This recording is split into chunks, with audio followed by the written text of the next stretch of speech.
To facts. तो चलिए नए सीरीज के साथ इस नई सीरीज में हम आपके लिए लेकर आए हैं इतिहास से जुड़ी कुछ अजीब बातें। हिटलर के बारे में तो आपने सुना ही होगा, तो चलिए उनसे जुड़ी एक अनोखी बात बताता हूँ। वैसे तो हिटलर की मूंछें पूरी दुनिया भर में फेमस हैं। उन्हीं के जैसे कुछ और लोगों की भी मूंछें थी, जैसे कॉमेडियन चार्ली चैपलिन। पर सोचने वाली बात तो यह है कि आखिर हिटलर अपनी मूंछ टूथब्रश के स्टाइल में क्यों रखते थे? क्या वो अपने आप को दूसरों से अलग दिखाना चाहते थे? तो इसका जवाब है नहीं।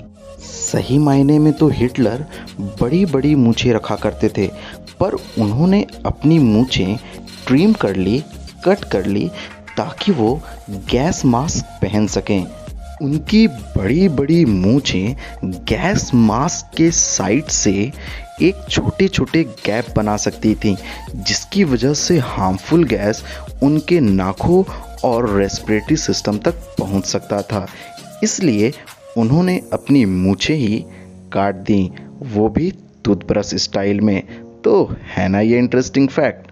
तो चलिए हम आपको अब एक नए फैक्ट की तरफ लेकर चलते हैं। क्या आप जानते हैं एल्बर्ट आइंस्टाइन 1952 में इजराइल के दूसरे राष्ट्रपति बनने के एकदम करीब आ गए थे? तो चलिए हम आपको इसके बारे में डिटेल में बताते हैं।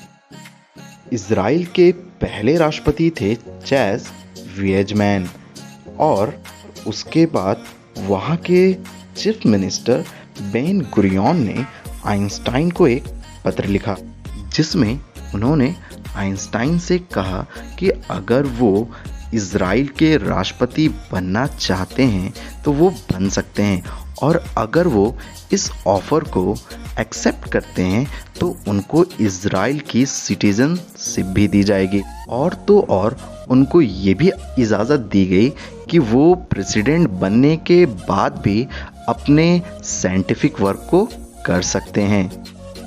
इसके जवाब में एल्बर्ट आइंस्टाइन ने यह लिखा कि उन्हें बहुत ही ज़्यादा शर्म महसूस हो रही है कि वो इस ऑफ़र को एक्सेप्ट नहीं कर पा रहे हैं। एल्बर्ट आइंस्टाइन ने यह भी कहा कि वो अनएक्सपीरियंस्ड हैं और उन्हें लोगों के साथ डील करना नहीं आता है।